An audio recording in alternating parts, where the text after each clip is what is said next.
je me mets à pleurer. J'ai les mains qui tremblent. Ça me faisait terriblement mal, mais je voulais simplement que tout ça s'arrête. Donc je me réveille ce jour-là et j'ai dit, perdu pour perdu, quitte à être chassé ici de la France par des policiers, vaut mieux tenter les autres options.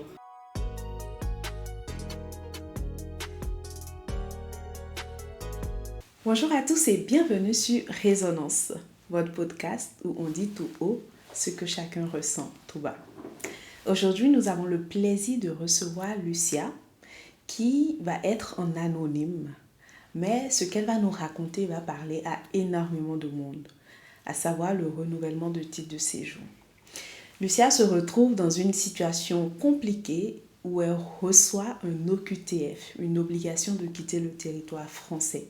Elle va nous raconter comment est-ce que cette situation arrive, les émotions qui la traversent, comment est-ce qu'elle arrive à trouver une solution après plusieurs tentatives et surtout comment est-ce qu'elle va finalement résoudre cette situation. Pourquoi est-ce qu'on vous en parle ? Tout simplement parce qu'au final, nous partageons tous les mêmes fardeaux et nourrissons les mêmes espoirs. Bonjour Lucia. Bonjour. Bienvenue sur Résonance. Merci. Avant de commencer, j'ai un petit rituel pour toi. Il s'agit soit de compléter une phrase ou de répondre à une question. Qu'est-ce que tu préfères ? Compléter une phrase. D'accord. La phrase dit ceci, je me sens moins seule quand je sors avec mes amis, quand on est en soirée, karaoké ou en voyage. Ah, tu aimes les bonnes choses. Oui. Génial. Mais écoute, on va attaquer avec ton histoire, qui n'est pas drôle du tout. Avant que tu n'arrives à cette phase critique où tu reçois une obligation de quitter le territoire français, qu'est-ce qui se passe avant ? Et peut-être commencer par nous dire brièvement qui tu es, comment est-ce que tu arrives à ce niveau-là, qu'est-ce que tu fais comme parcours pour te retrouver dans cette situation ? Je suis Lucia et je travaille en France depuis quelques années. Avant de travailler en France, je faisais mes études aussi ici. Et justement, le problème est survenu pendant ma transition entre mon master et mon doctorat. D'accord. Et en finissant mon master en tant qu'étrangère, je devais continuer à renouveler mon titre de séjour, bien que j'ai une acceptation en thèse. Oui. Et justement, le temps d'impression de mon acceptation de thèse et tout, il fallait quand même que j'aille à la préfecture, soit pour un prolongement de titre de séjour ou un récépissé de renouvellement, enfin, demander quelque chose. Donc, en ce moment-là, je faisais confiance totale à la préfecture et je m'y rendais pour avoir des informations régulièrement. Donc, à la fin de mon master, je m'y rends et j'explique clairement que je suis à la fin de mon parcours. Je n'ai pas encore fait ma cérémonie de remise de diplôme et j'ai une thèse à faire. Quel est le type de démarche à réaliser? Quel est le type de séjour que je dois avoir? Et je me souviens, c'était une dame à l'accueil qui m'a dit, enfin, c'était pas l'accueil standard, c'était un point spécialisé. Et la dame me dit que dans mon cas, enfin, elle me pose des questions, bien sûr. Qu'est-ce que vous voulez faire ensuite? Est-ce que vous avez déjà l'acceptation et tout? Donc, je lui précise que j'ai déjà passé les entretiens. J'ai les acceptations orales. Et dans tous les cas, je n'ai pas encore reçu mon diplôme ni soutenu mon stage. Donc, je voudrais au moins un prolongement et que ce prolongement me permette de pouvoir m'inscrire en thèse. D'accord. Voilà. Donc, tu précises quand même. Oui.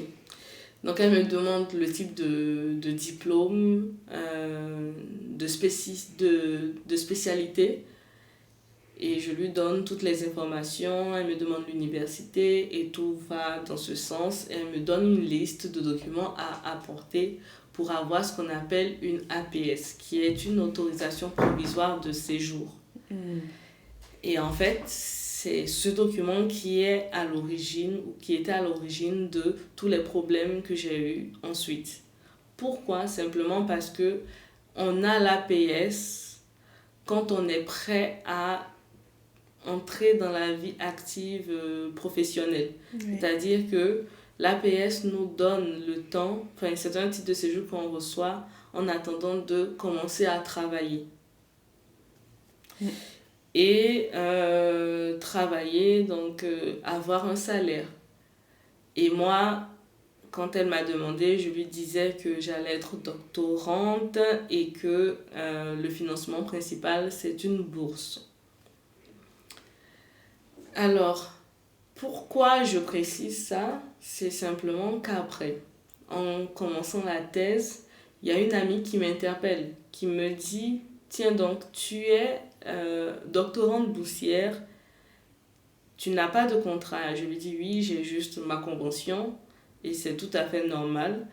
Mais si tu n'es pas doctorante salariée, il y a un problème, tu ne dois pas avoir l'APS. » Et je lui dis, je ne sais pas du tout quelle est la différence entre un doctorant ou une doctorante salariée et boursier ou boursière.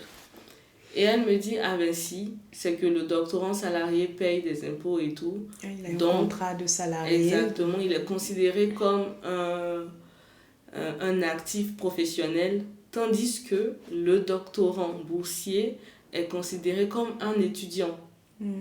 Et voilà le problème qu'elle a vu très vite, c'est que l'APS qui me permet de travailler après ne me permet pas d'être doctorant en tant qu'étudiant. Et je lui dis, ah, c'est qu'il y a un réel problème, mais moi j'ai demandé à la préfecture, j'ai précisé mon type de financement et tout. Et à aucun moment on ne m'a précisé qu'il y a une distinction. D'ailleurs, je ne savais pas qu'il y avait 2 catégories de doctorants, salariés et tout ça. Et elle me dit, ok, va voir la préfecture, tout simplement. Et en ce moment-là, l'université où je commençais ma thèse avait un service d'immigration qui s'occupait de toutes les démarches à la préfecture de leurs étudiants. Donc je n'ai pas eu contact direct avec la préfecture, mais plutôt avec quelqu'un du service. Et la dame qui se chargeait du dossier des étrangers que j'ai contacté n'était pas très réactive, c'est vrai, mais pas joignable au téléphone. C'est pas disponible. Disponible, en tout cas au téléphone. Donc, malgré les appels et tout, j'ai dû faire plusieurs emails pour lui décrire la situation. À chaque fois, elle me répondait, est-ce que vous avez tel ou tel document ? Voilà. Donc, je lui envoyais régulièrement toute la documentation demandée. Et je lui ai dit, est-ce qu'il y a un problème ? J'ai posé la question clairement, est-ce qu'il y a un problème à renouveler mon titre de séjour en tant que doctorante boursière ? Parce que j'ai entendu d'une amie, voilà, j'ai expliqué le problème. Et elle m'a dit, est-ce que vous avez tel document ? J'ai tout envoyé, tout était réglo. Ok. Jusque-là, tout va bien. Donc, quand tu lui poses la question, est-ce qu'il y a un problème, elle ne te dit pas si oui ou non il y a un problème, elle te demande juste, est-ce que tu as ça comme exactement. Document. Et après avoir envoyé tous les documents, je l'ai fait très vite. Dès que j'ai commencé la thèse et que j'ai entendu cette amie me parler, j'ai directement envoyé un mail à la dame pour lui dire, moi je veux entamer les démarches maintenant. C'était 6 mois avant l'expiration de mon titre de séjour, de cette APS-là, mais voilà, je voulais me rassurer. Donc elle me dit, voilà, est-ce que vous avez les documents ? Je confirme, on confirme ensemble la liste et elle me dit, dans ce cas, il n'y a pas de souci, vous devez attendre 2 mois ou 3 mois avant et commencer la démarche. Je lui dis, vous êtes sûr, est-ce qu'il y a ceci ou cela ? Elle me dit non, il n'y a pas de souci, on commence la démarche 2 mois avant. Donc, je prends quand même de la marge 4 mois à l'avance parce que voilà. Et je la recontacte. Bien sûr, c'est long parce qu'elle n'est pas très réactive. Mais bon, ça va, elle répond quand même. Et j'imagine, vu la tonne d'étudiants, enfin, le nombre d'étudiants qu'il y avait, c'est évident qu'elle ne soit pas réactive comme on le souhaite. Totalement. Et là, on commence les démarches. Dans mon processus de doctorat, dans mon projet de doctorat, je devais faire des voyages à l'étranger pour mes matières premières, pour mes analyses. Il y avait des partenariats avec d'autres universités dans d'autres pays. Et il était urgent pour moi d'avoir mon titre de séjour pour pouvoir voyager. Et les voyages devaient se faire dans la période de décembre, généralement. Et j'avais lancé ma démarche un peu en septembre, août-septembre. Voilà. D'accord. Août, elle revenait à peine, fin août, elle revenait à peine, donc septembre, elle répondait aux mails et tout. Donc pendant tout le mois de septembre, j'ai fait le dossier, je le lui ai envoyé, on a vérifié, tout était au clair et tous les documents y étaient. Et après cela, plus rien. Plus aucun retour de la dame en question, ni de retour de la préfecture. Et on approchait décembre, en octobre. De septembre jusqu'à décembre, tu n'avais plus de réponse. En octobre, de septembre à octobre, je n'avais pas de retour, pas de confirmation de quoi que ce soit. C'était le silence plat.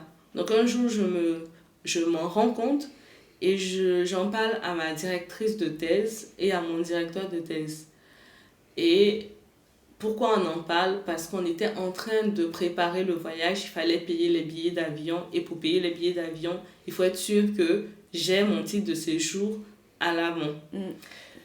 Le truc, c'est qu'on ne se posait pas de questions sur le fait de recevoir ou non le titre de séjour, mais on se demandait plutôt quand est-ce qu'il arriverait. Est-ce que ce serait avant le voyage, après le voyage, juste à la veille? Est-ce qu'on prend le billet vraiment? Oui.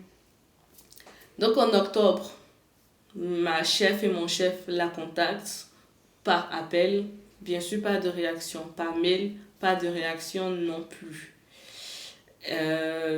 Donc les mails, c'était moi qui les écrivais, mais je parlais plutôt de mes directeurs de thèse qui s'inquiétaient.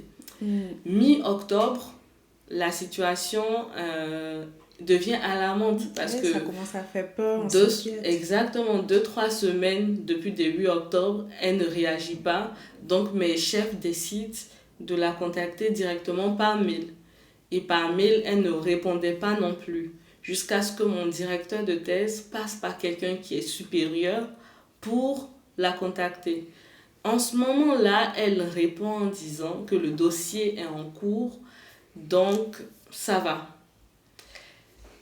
La semaine après, je reçois un courrier recommandé, donc, et comme je n'étais pas à la maison, le courrier est allé directement à la poste.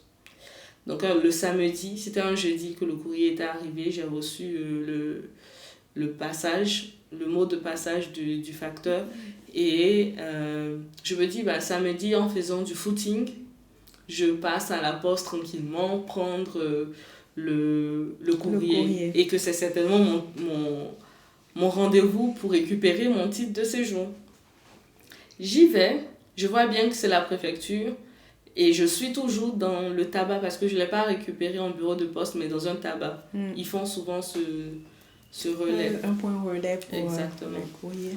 Donc, je suis dans le tabac sans me poser aucune question. J'avais un mini-sac pour pouvoir faire les courses après un tote bag, après mon footing.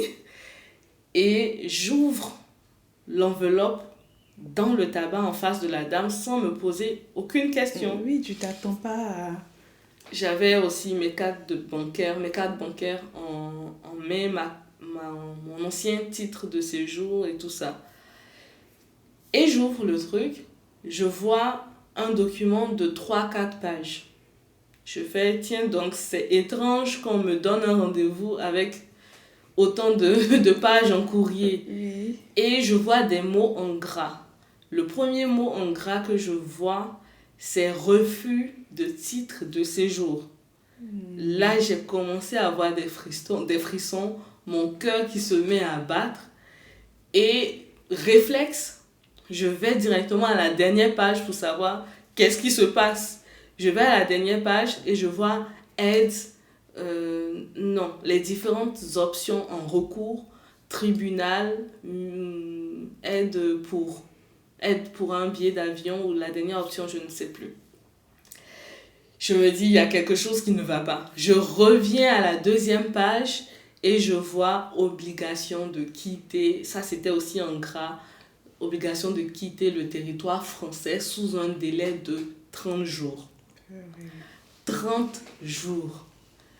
Là, c'est la panique totale dans mon cerveau qui lâche d'un coup, mes mains qui se mettent à trembler. Donc, j'avais que mes 2 doigts qui pinçaient le document en question. L'enveloppe, jusqu'aujourd'hui, je ne sais pas où elle est passée. Mais en gros, je ne me souviens plus de ce qui s'est passé entre le tabac et à un endroit de la ville où j'étais. Et ce qui s'est passé, c'est que je me souviens plus. En fait, j'ai eu un noir total. J'étais totalement paniquée, tétanisée. Et j'entendais juste, en fait. Il pleuvait d'ailleurs. Quand je ressortais, il pleuvait, mais je ne sentais même pas la pluie. Hein. J'entendais, il y a une dame, mais ça me semblait lointain, qui criait « Madame, madame, madame ». Mais je n'entendais pas, jusqu'à ce que la dame vienne me toucher l'épaule en me disant « Mais madame, je vous appelle depuis longtemps, vous êtes en train de faire tomber vos cartes bancaires, enfin tout ce qui était dans ma main. » Je crois qu'il y avait même une page du document qui était aussi tombée. Et mon sac aussi. Et tout tombait sur la route, mais moi je marchais dans le vide. Et je ne savais pas où j'allais parce que justement, quand elle m'a tapé, heureusement, je me suis rendu compte qu'il y avait tous ces papiers-là qui étaient tombés, ma carte bancaire, tout ça, et que je n'étais pas du tout dans la direction de la maison. Je ne partais pas à la maison. Ni le supermarché n'était dans ce sens, ni ma maison, enfin, je ne savais même pas où je partais. Donc là, tout de suite, réflexe, j'appelle mon chéri et je lui dis, il y a un problème. Je me mets à pleurer. J'ai les mains qui tremblent. Du coup, je mets tout, je repars. En étant au téléphone, je ramasse tout ça. J'arrive jusqu'au tabac parce que tout traînait jusque-là. Je remets tout dans le sac. J'oublie le supermarché qui est juste à côté du tabac. Et je lui dis, il faut que tu restes au téléphone avec moi jusqu'à ce que je rentre à la maison parce que ça ne va pas du tout. Il panique aussi, il me dit qu'est-ce qu'il y a et tout. Je lui dis, j'ai reçu un refus de titre de séjour, en même temps un OQTF, je dois quitter la France dans 30 jours, il n'y a rien qui va. Je commence à pleurer, ma voix ne sort plus. C'était la panique totale. Là, j'en parle encore avec des frissons, mais c'était la panique. Donc, il me tient, on se tient comme ça au téléphone et je rentre à la maison. Je rentre à la maison et il me dit, vas-y, repose-toi, bois de l'eau, mange parce que je n'avais pas mangé et tout ça. Et je me sentais tellement faible d'un coup. Je me sentais malade, en fait. Je me sentais malade, faible. C'est comme si je n'avais pas mangé depuis des années. J'avais mal à la tête. Il n'y avait rien qui allait. Et il me dit, fais à manger, mange, repose-toi, je réfléchis et tout, appelle telle ou telle personne. Donc je lui dis, ok, raccroche, je vais faire à manger, je trouve un truc à frire rapidement, une patate. Je la mets dans l'huile et dans mon studio, il n'y avait pas de détecteur de fumée. Donc je mets la patate à frire et je m'adosse sur le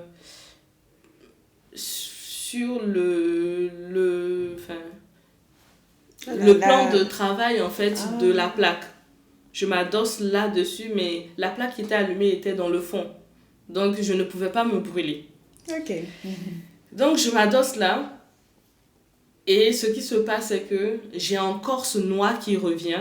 En fait, tu n'es plus là, en fait. Je ne suis plus là, il y a plus rien qui se passe, je n'entends plus rien, ni rien du tout. Et en fait, je ne sais pas combien de temps ça a duré, mais il y avait de la fumée noire dans tout le studio.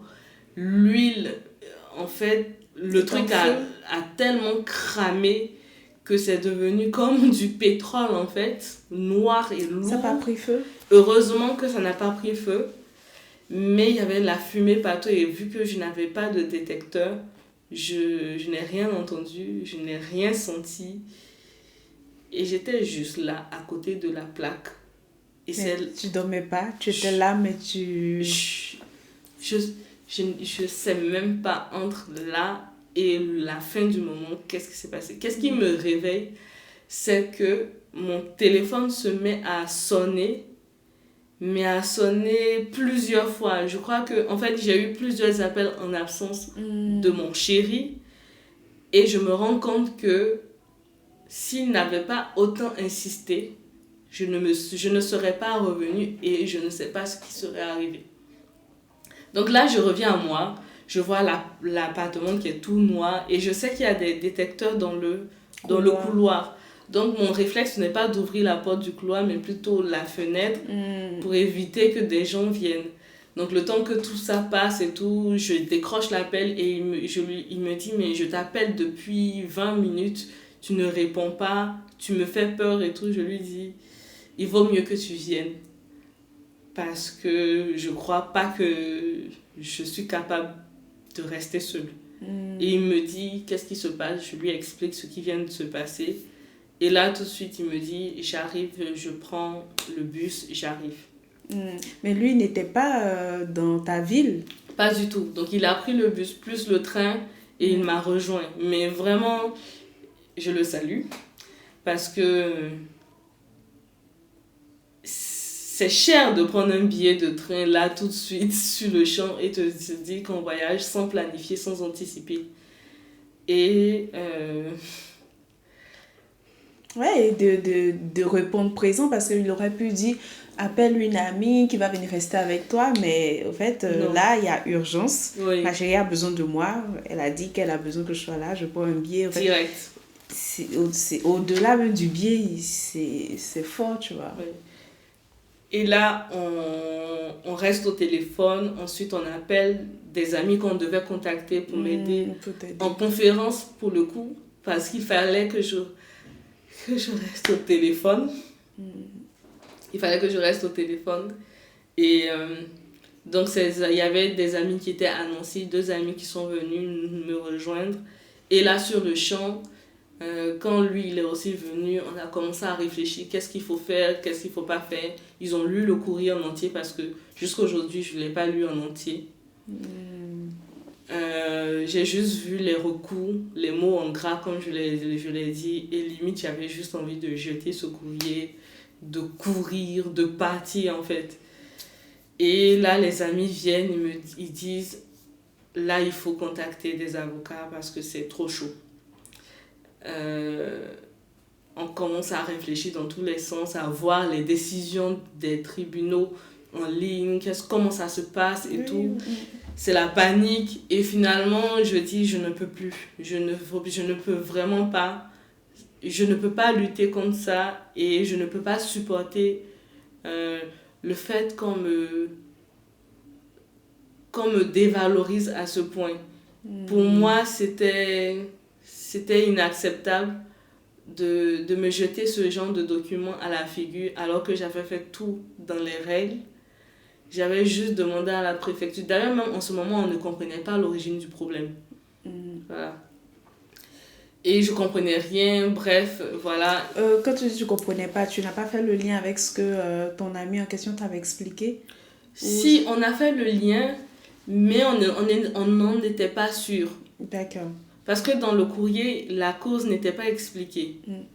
Ils ont juste dit que je ne méritais pas d'avoir un titre de séjour. Mérité? Enfin, mérité. Okay, je ne devais pas, voilà. Que je ne devais pas avoir un titre de séjour. Et Voilà. Et toute la suite. Avec plusieurs lignes, mais vraiment, c'était un long courrier. Et moi, j'ai lâché prise. J'ai tout lâché, j'arrivais à rien faire.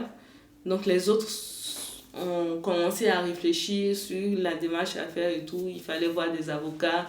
Ils ont commencé à chercher les avocats qu'il fallait contacter et tout. Et je me souviens encore qu'ils étaient dans mon studio sur la partie de mon lit. Et moi, ils m'ont juste demandé de ne pas réfléchir à ça. Ils ont acheté des pizzas et ils m'ont demandé de les chauffer. Je les chauffe, les pizzas. Je suis à côté du four. Eux en train de réfléchir. Et un coup... Blackout. Encore. Tout est noir. Et là, ils commencent à sentir quelque chose qui crame. Ils me disent, mais qu'est-ce qui se passe? Mais bon, là, ça n'avait pas totalement cramé et c'était pas toutes les pizzas, heureusement. Donc, ils sortent les pizzas, ils se disent, en fait, il faut que je ne fasse rien du tout. Que je reste là, que je boive de l'eau, voilà, du jus, qu'on me donne à manger, mais rien, ni rien de tranchant, ni rien du tout.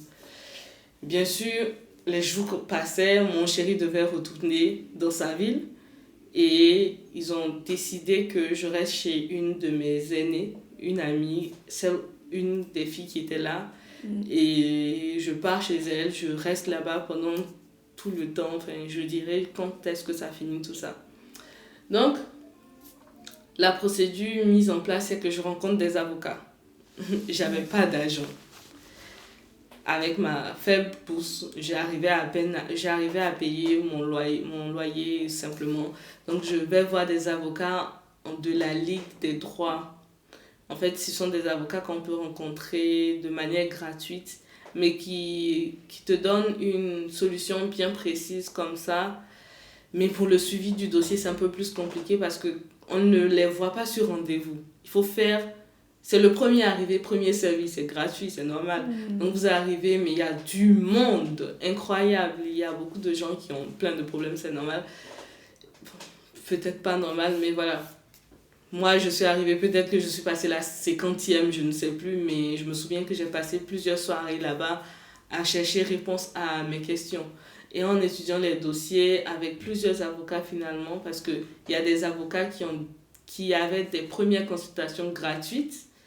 Et c'est ceux-là que j'ai contactés, que ce soit dans la ville de mon chéri ou dans ma ville, pour m'assurer que j'avais toutes les chances de gagner le procès.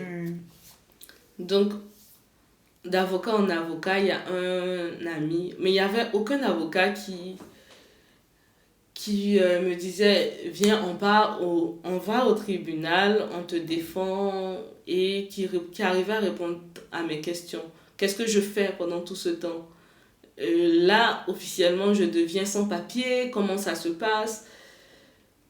Quand j'ai une question, c'est que je ne suis plus peut-être avec l'avocat en question, ou bien ils ne sont pas disponibles. Et puis, vu que j'étais en mode gratuit, ils ne pouvaient pas non plus se mettre à ma merci. Donc, il y a ma maman qui a un contact avec sa communauté et eux qui me donnent le nom d'une avocate que je remercie infiniment. D'ailleurs, vraiment infiniment. Et cette dame-là, elle m'a dit, si vous avez des questions, je ne peux pas vous défendre parce que vous n'êtes pas dans ma ville. Elle m'a dit clairement. Et que ça va me demander beaucoup d'argent, de payer son transport, aller-retour et tout ça. Mais je pourrais répondre à vos questions et vous recommander des personnes. Et elle m'a fait des recommandations. Mais finalement, j'ai vu un avocat dont la séance avait été payée par un autre ami, que je remercie aussi. Et je ne sais plus en tout cas, mais c'était gratuit pour moi. On est allé voir cet avocat, Elliot, et qui me dit, j'ai compris votre situation. Tout de suite, en fait, ce monsieur, même si c'était une seule séance, il a dit, voilà comment on monte le dossier, voici les dossiers que vous devez ramener, voilà le problème. Il m'a tout expliqué. En plus de la dame Anne-Marie, l'avocate, celle qui répondait à mes questions, le monsieur m'a dit, voilà ce qu'il faut faire. Et tout de suite, ça m'a fait changer de situation, de mental en fait. Oui. Je me suis dit, ah tiens, il y a une possibilité. Ouais, ça t'a donné de l'espoir. Exactement. Et je me dis, ok. Mais quand je retourne le soir, je ressombre encore une fois, je me réveille le matin, je dis non, je rentre chez moi. Je rentre chez moi, un point c'est tout. Je suis ici, je ne suis pas, peut-être pas acceptée, mais j'ai de la famille quelque part. Ça met en péril tout ce que j'avais prévu pour ma carrière professionnelle, ma thèse et tout ça. J'allais perdre la bourse, une bourse que j'ai pataugé pour avoir. Et c'était une bourse sur mérite aussi. Donc, ça me faisait terriblement mal, mais je voulais simplement que tout ça, ça s'arrête. Donc, je range mes affaires, je retourne dans mon appartement en journée, je range toutes mes affaires et avec le peu d'argent qui me restait, je sais pas, c'était 100 € ou un truc comme ça, au lieu d'aller payer les avocats, je décide d'aller faire des achats pour mes parents, pour mes soeurs, pour mes frères. Donc je prends des trucs que ma maman voulait, qu'elle n'a jamais eu, j'achète des cadeaux et puis je me dis, tant qu'à faire, je fais ça. Et puis, je demande l'aide pour avoir mon billet d'avion. L'avocate me dit que je peux rester en France. J'ai le droit de rester en France tant que ma démarche au tribunal a commencé. Est en cours. En tout cas, du moment où ça commence, je peux rester en France. Sauf que les policiers n'ont pas accès directement à ce dossier. Il faut qu'ils fouillent un peu pour savoir que je suis en démarche au tribunal et que j'ai le droit de rester. Donc, si je me fais arrêter par un policier et qu'il ne cherche pas plus loin, je peux avoir des problèmes. Donc, elle me suggérait directement d'éviter la police et tout ça. Et vraiment, anecdote pour anecdote, le lendemain même où elle me dit ça, je monte dans un bus. C'était des minibus. Dans la ville où j'étais, il y avait des minibus, pas des bus standards. Et généralement, j'étais seule dans ce bus-là. Encore ce jour-là, j'étais seule dans ce bus. Et on a entendu un bruit ardent à l'arrière du bus. Et là, la vitre du bus se casse. J'avais ma capuche, donc je n'ai pas senti de projectile sur moi, ni les vitres, ni le truc qui aurait brisé la vitre. Et là, le chauffeur me dit, Madame, est-ce que vous allez bien? Je dis, oui, tout va bien. Je veux juste partir. Il me dit, non, mais la police doit venir pour faire le constat. Je dis, je n'ai pas le temps. J'ai crié, je dis, je n'ai pas le temps, il faut que je parte et tout. Il dit, oui, la panique aussi. Oui, c'est ça. Donc, je panique, je vais à la maison. Ça, c'est vraiment l'anecdote. Du coup, tu as pu t'éclipser, tu es partie. Oui, parce que je lui ai dit que, je sais plus, je lui ai dit que j'étais en retard au travail ou un truc comme ça. Et panique pour panique, quelques heures après ou le lendemain, la police qui m'appelle. Parce qu'en fait, ce minibus, pour le prendre, il faut s'enregistrer sur une application. Donc, ils ont mes informations. Donc, la police qui m'appelle et qui me dit, on a besoin d'une déposition. Est-ce que vous pouvez passer au poste? J'ai fait jamais de la vie. Donc, j'ai dit, je suis très occupée, je ne peux pas demander d'heures au travail. La dame a essayé de me convaincre par tous les moyens. J'ai dit, mon travail ne me permet pas de partir. Et bon, elle a lâché prise en pensant que j'étais très, très, très occupée et puis que je n'avais pas la main pour demander des congés. Mais ça, c'était une anecdote. Aujourd'hui, j'en ris, mais ce jour-là, j'avais la peur de ma vie. J'imagine. J'avais les mains qui tremblaient. Je suis retournée tranquillement chez mon amie sans poser de problème. Je ne sais même plus où j'allais d'ailleurs. Mais voilà. Ça fait peur parce que tu te dis... Ils vont m'arrêter. Là, je suis comme ça, j'imagine le scénario. Mais moi, je suis une grosse peureuse. C'est même pas si j'aurais eu la force d'argumenter pour dire... Ouais, je suis occupée. Déjà, même, je sais pas trop moi dit. Mais du coup, je vais me dire, mais si je ne vais pas, peut-être qu'ils vont encore venir me chercher, des trucs comme ça. Et finalement, me mettre les bâtons dans les roues. Waouh. Je tremblais. Je tremblais. Il n'était même pas en face de moi. Mais je tremblais. Et quand je suis rentrée, j'ai éclaté en sanglots. J'ai commencé à pleurer. Je me dis, voilà, maintenant la police va m'arrêter. C'était dur. Et bon, donc on passe cette période et un jour, en fait tous les jours passaient et tous les matins je me réveillais avec une nouvelle décision. Oui. Un jour je me dis je pars et ma maman qui me dit qui va payer ton billet, je ne paye rien. Et un autre jour je me dis je pars avec l'aide de l'État puisque je coopère, c'est comme ça que je le voyais. Et un autre jour, je me dis, non, j'essaie la démarche au tribunal, mais avec quel avocat, finalement, qu'est-ce qui se passe et tout. Ou un autre jour, je me dis, j'abandonne tout, je veux plus rien faire, je ne fais rien, voilà, qu'ils me prennent, c'est comme ils veulent et tout. Et combien de temps s'écoule à peu près? Parce que là, jusque-là, on te dit tu as 30 jours et après, l'avocat te rassure. Mais au moment où chaque matin, tu te lèves avec une décision, est-ce qu'on a déjà atteint 1 semaine, 2 semaines? Alors, il faut que je recadre, c'est que quand les journées passent, une journée typique pour moi dans la période, c'était pendant tous les 30 jours. Hein, une journée typique, c'est je me réveille avec ces décisions, ces décisions sans réflexion. Et ensuite, dans la journée, je vois différents avocats. Et le soir, je rentre, je pleure. Je mange avec mon ami qui essaie de me faire rigoler un peu. La nuit, je dors. Pendant la nuit, je me réveille, je pleure. Et rebelote. Wow.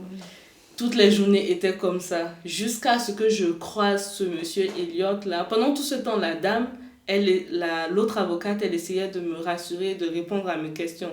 Donc quand je me réveille, voilà, c'est pour ça que j'avais toujours de nouvelles solutions. Parce que quand je me réveille avec une nouvelle idée, je lui écrivais, je lui disais, ça y est, je rentre. Elle me dit, tu ne bougeras pas. Voilà tes droits, voilà ceci, voilà cela. Et c'est comme ça que je passais mes journées. Et je lui dis infiniment merci cette dame parce que elle, à aucun moment, elle m'a dit tu m'importunes, tu es insupportable. Mais elle a toujours répondu en fait, présente. Ouais, donc, merci à elle. Oui. Ce monsieur Elliot, mais incroyable ce monsieur, je l'ai croisé, je crois, au 28e jour comme ça. On était très limite. 27, je crois qu'on avait 4 jours avant. Donc 26e jour, dans la durée impartie. Et il me dit, vous devez croiser, dans votre ville, il y a une dame qui s'occupe spécialement de ça. Les autres avocats que vous avez vus sont assez orientés, tel sujet, mais celle-ci, c'est spécial au QTF, donc vous allez la voir. Je lui dis, ok, et est-ce que c'est payant et tout? Il dit, je ferai avec elle. Je vais la voir avec mes 2 amis, sans mon chéri, parce qu'il travaillait, c'était en semaine. Et la dame nous reçoit, mais froidement. Je me suis dit, mais si elle est spécialisée au QTF, c'est qu'elle est habituée aux étrangers avec notre couleur de peau et tout ça. Donc, qu'est-ce qui se passe? Pourquoi elle me reçoit comme ça et tout? Bon, bref, j'y vais quand même. Je lui pose le problème sans dire au départ que Elliot nous avait recommandé cette dame. On fait tout et elle ne pose aucune question. C'était tellement louche. Je me suis demandé si on était au bon endroit. Oui, face à la bonne personne. Voilà, exactement. Et j'ai dit, bon, ok. À un moment, j'ai dit, bon, j'ai tel document, peut-être que ça peut vous servir. En fait, j'avais avec M. Elliot, quand on a reconstitué l'histoire, les seuls éléments qui nous servaient de preuve, c'était mes échanges avec soit la préfecture, soit la dame de l'immigration, là, de l'université. Donc, heureusement que cette dame, finalement, n'a pas répondu à mes appels parce que je n'aurais eu aucune preuve de ma bonne volonté. Parce que si c'était au téléphone, il n'y aurait pas les traces. Exactement. Aucune trace. Qu'on remonte dans vos conversations. Et qui allait le faire. Et qui allait le faire, franchement. C'est ça. Ouais. Donc, avec M. Elliot, on a imprimé tout ça pour montrer les preuves du fait que je n'étais pas au courant de rien du tout. J'étais dans un questionnement et que je m'y suis prise 6 mois à l'avance pour être sûre, voilà, d'être dans la bonne direction. Et en plus, avec Elliot, on avait monté le dossier en complétant avec des témoignages de mes 2 directeurs de thèse, mais qui sont des personnes géniales parce que pendant tout ce temps... J'allais te demander, pendant tout ce temps, où est-ce qu'ils sont? Est-ce que tu vas au labo? Qu'est-ce qu'ils font? Ils ont accepté, et non, c'est même pas qu'ils ont accepté parce que c'est eux qui me l'ont proposé, de ne venir au laboratoire que lorsque je me sentirai mieux mentalement. Et ils ont dit, quel que soit le document que tu apporteras, nous, on te fréquente depuis un petit moment maintenant et on sait qui tu es. Donc, si tu as un besoin de témoignage et tout ça, vas-y, dis-le nous. Ouais, parce qu'ils sont prêts à aller témoigner au cas où vous allez au tribunal. Exactement. Donc, en fait, Elliot a dit, on fait ce dossier-là avec les emails imprimés, on complète le dossier avec les témoignages de mes 2 directeurs. Heureusement que j'avais aussi une vie sociale active, parce que ça m'a beaucoup aidé. Ah, c'est important. Oui. J'étais responsable du laboratoire, responsable des étudiants doctorants du laboratoire. Donc j'ai prouvé mon intégration en France avec cette attestation-là et des témoignages de certains amis en plus. Donc on a monté le dossier avec mes bulletins d'école. Heureusement que j'étais sérieuse à l'école. Et mon parcours jusque-là, tous mes relevés de notes, tout ce que j'ai fait au niveau association ivoirienne, au niveau du laboratoire, on a tout monté avec les témoignages de mes directeurs, tout, mon dossier de bourse aussi, parce qu'il y avait aussi le risque de perdre ma bourse. Et on a envoyé le document. Et on devait envoyer le document. Sauf que Elliot, il était de Paris et je ne pouvais pas payer non plus ses frais de transport.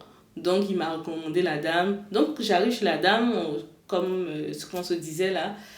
Et finalement, je me dis, j'ai ces documents. Je ne sais pas ce qu'elle veut dans tout ça. Parce qu'elle ne parle pas, elle ne pose pas de questions. Elle ne pose pas de questions, elle me laisse parler. Pour moi, je finis d'expliquer la situation, tu me donnes la tactique comme Elliot l'a fait. Mais elle ne l'a pas fait. Donc, je lui dis, j'ai tel document. Donc, je lui présentais les mails. Je lui dis, voilà les preuves des mails. Est-ce que vous les voulez? Elle me dit, mais si vous les avez, pourquoi vous ne me les donnez pas? J'ai dit, ok. Ensuite, on continue. Je lui dis, j'ai aussi des témoignages de mes directeurs. Vous pensez que ça peut servir? Mais écoutez, donnez-moi tous vos documents. Vous avez des documents, pourquoi vous ne les donnez pas? Là, j'ai donné tout le dossier et puis j'ai dit, je ne savais pas que vous en aviez besoin parce que j'ai monté le dossier avec un autre avocat. Si vous voulez voir un autre, j'ai dit non. Et on s'est dit, à la prochaine et tout. Elle m'a dit oui, à la prochaine. Et en sortant, j'ai dit, je ne sais plus ce qui s'est passé. Elle a dit, pourquoi vous venez là? Et j'ai dit, c'est Elliot qui nous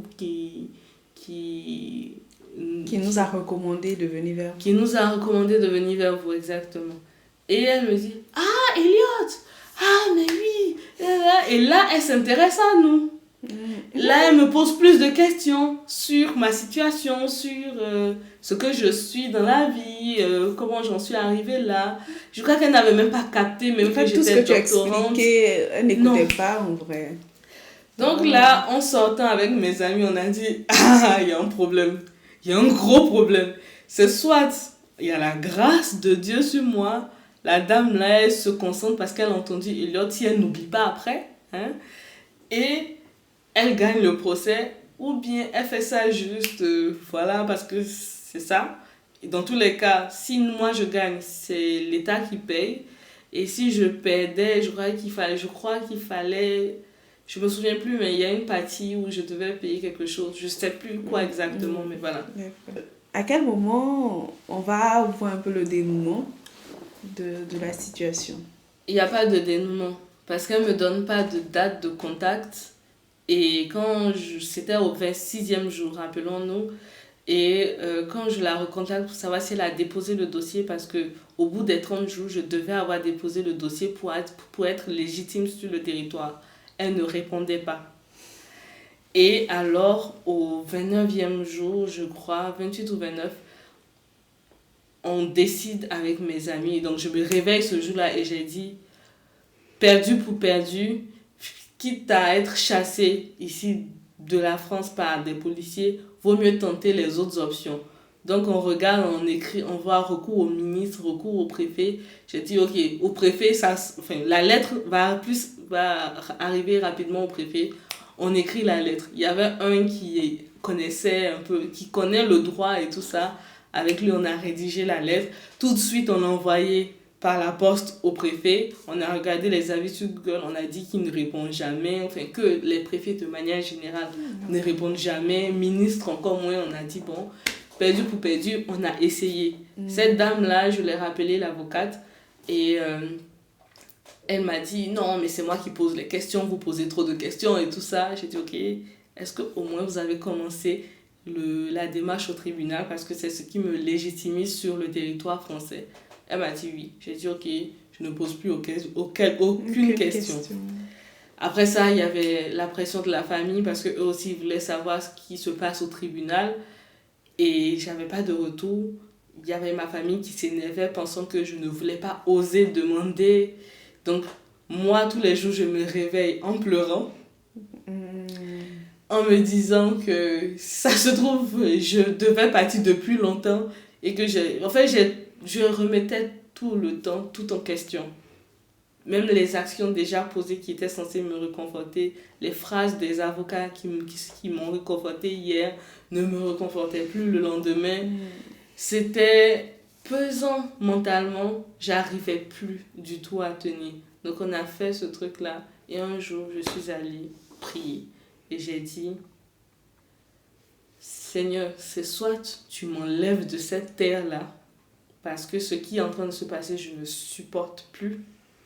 Soit tu me ramènes, je ne sais pas quel moyen, en Côte d'Ivoire, mais je ne veux pas être chassée par les policiers français parce que je ne vais pas supporter cette honte. Soit tu dénoues la situation, mais dans les mois qui suivent. Pourquoi? Parce qu'on était au 3e mois après la démarche. Et en fait, dans les décisions de tribunal et dans tous les commentaires qu'on a vus sur Google ou dans toutes les démarches juridiques là, on nous a dit que ça allait de 6 mois à plus d'1 an avant d'avoir un retour du tribunal. La lettre du préfet, on l'a oubliée complètement parce qu'on a dit qu'il ne répondait pas. On est à 3 mois, qu'il n'a pas répondu, c'est pas maintenant qu'il va répondre. Et là, décembre est arrivé, octobre, novembre, décembre. Décembre, je vais... À la boucle est bouclée, ça fait 1 an. Hein. Entre le moment où tu fais tes démarches pour le voyage, c'est ça en fait, et le moment où tu es dans cette dynamique. Oui. Ouais. Et décembre, je pars comme les autres. Enfin, le laboratoire est fermé de toute façon et je n'y allais plus depuis un moment. Donc, en congé, avec mes amis, mon chéri et tout, on essaie de profiter. Mais je racontais l'histoire en rigolant que voilà, je vais partir bientôt et tout. Pendant ce temps, ça allait mieux, mais c'était encore pénible. Je me souviens encore, deuxième anecdote, que je me réveillais pendant la nuit. Il y avait un miroir en face du lit. Je me réveille pendant la nuit, je me vois et je vois que je suis toujours dans la même situation. Je commence à pleurer pendant 30 minutes. 1 heure, ça dépendait du jour. Et quand je finis, vu que j'aime bien me moquer des gens ou de me moquer de moi-même, je finis quand je suis un peu soulagée. Je commence à rigoler et je me dis, aujourd'hui, je me dis, mais en fait, c'est pas que je me moquais de moi, c'est que j'étais en train de devenir folle. C'était purement de la folie parce que je sais pas comment tu vas expliquer ces changements d'état. D'état d'âme aussi brusque.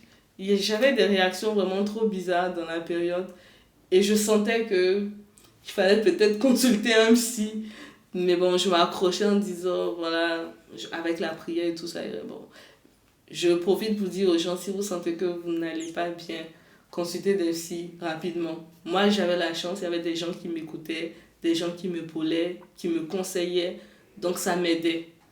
Si vous n'avez pas tout cela et que vous sentez qu'avec cela ça ne va pas, vaut mieux consulter.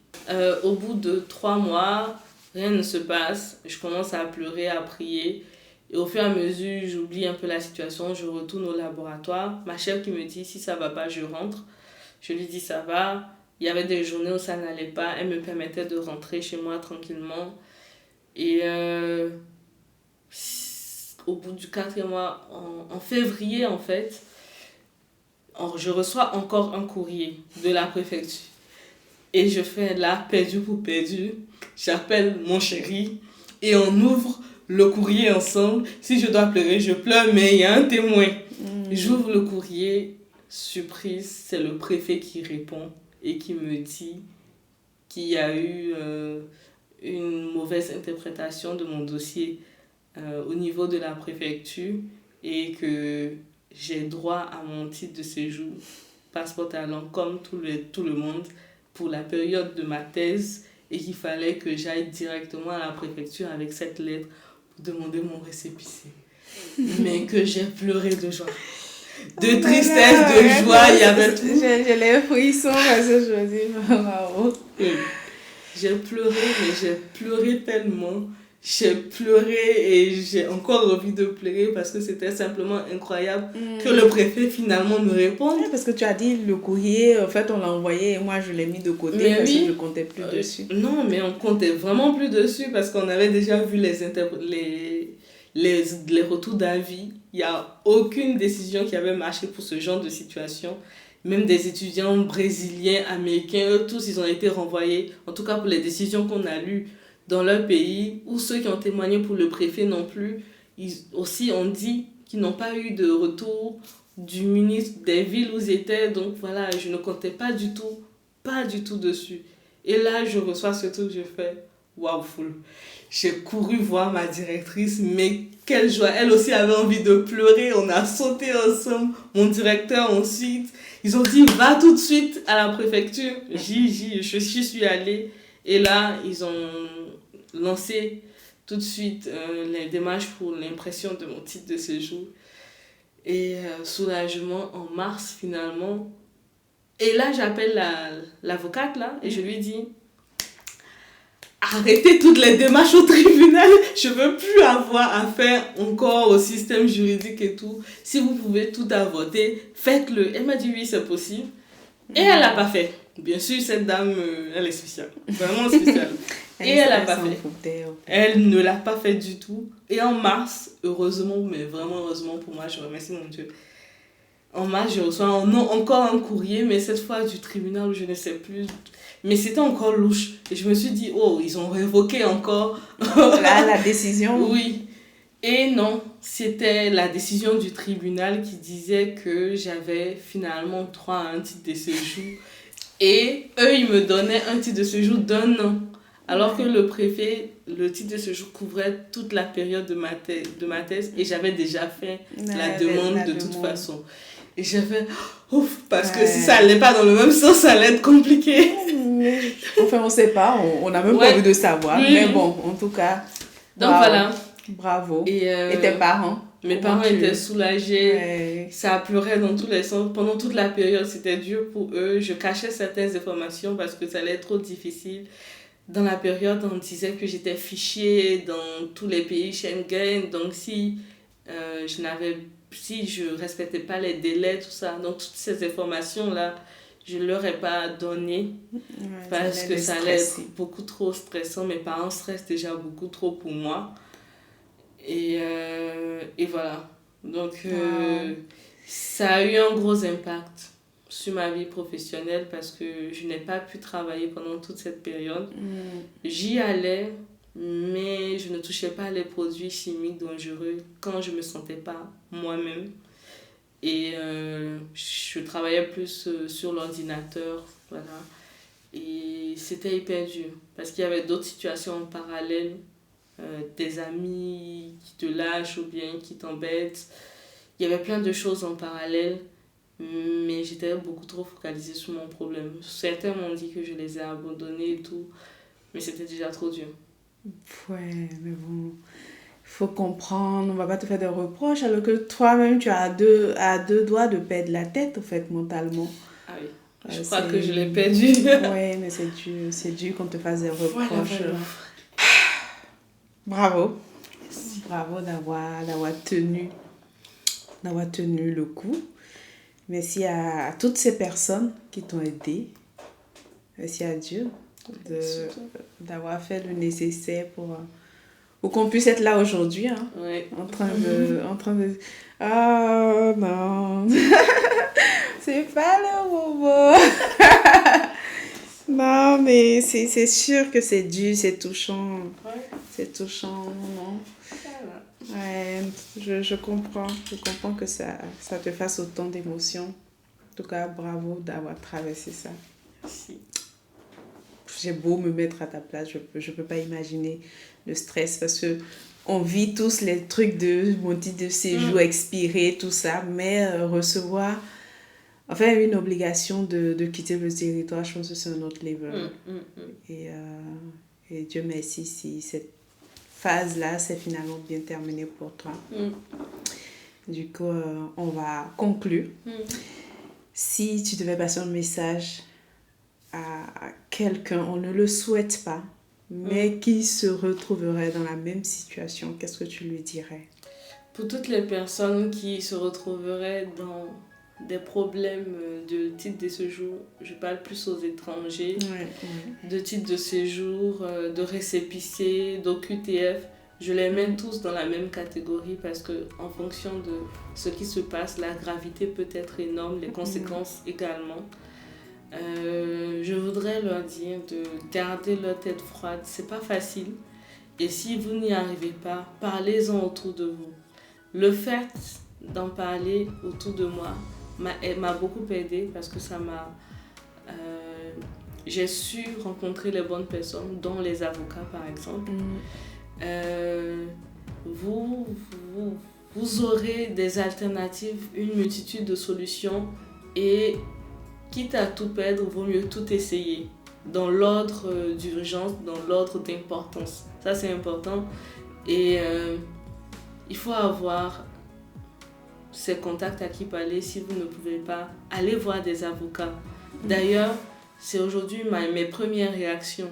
Quand je vois une situation qui commence à me dépasser avec la préfecture, je vais voir la Ligue des droits directement. Là-bas, c'est gratuit, donc ça me va. Et vous posez le problème, vous avez des solutions, mais en parlez aussi avec vos amis parce qu'ils ont peut-être là des solutions toutes faites, des contacts à vous filer.